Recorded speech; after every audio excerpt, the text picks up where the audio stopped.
დიუშენის სინდრომის მქონე ბავშვებს ექნებათ წამალი. გილოცავთ ამას. პირველ რიგში დიდი მადლობა მინდა უთხრა ამ ბავშვების მშობლებს, რომლებმაც იბრძოლეს გმირულად და თავდადებით იმისთვის, რომ მათ ბავშვებს ჰქონდათ წამალი.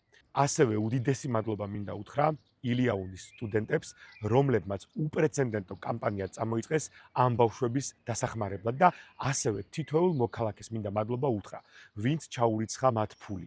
ასევე ვინც იდგა ყოველდღიურად მშობლების გვერდით, ეს იქნებოდა აქციებზე თუ კანცელარიასთან. მაგრამ მე მინდა დავსვა ერთი კითხვა კობახიდესთან და ზოგადად ქართულ ოცნებასთან. რატომ აშავებდით ამ ხნის განმავლობაში ამ ბავშვების მშობლებს? რატომ აშავებდით წამალს და რატო ამბობდით, რომ ეს წამალი არ არის დატესტილი? რატომ აშავებდით ილიაუნის სტუდენტებს? ამ კითხვაზე რა თქმა უნდა მე ვიცი პასუხი, იმიტომ რომ თქვენ სიტყვას ფასი არ აქვს. მაგრამ მე ახლა მინდა მივართო იმ ადამიანებს, რომლებიც ამ ქვეყნის ბედის უკუღმართობის გამო აღმოჩნდნენ ქართული ოცნების პოზიციაზე და მოუწიათ ამას ხაზგაუსვამ იმ სიგიჟეების თქმა, რასაც ამბობდა ქართული ოცნება თუ პროპაგანდა. იცოდეთ, ეს ხალხი, ვის მხარესაც თქვენ დღეს იკავებთ, ხვალ შეიძლება უბრალოდ თქვენს მხარეს აღარ იყოს.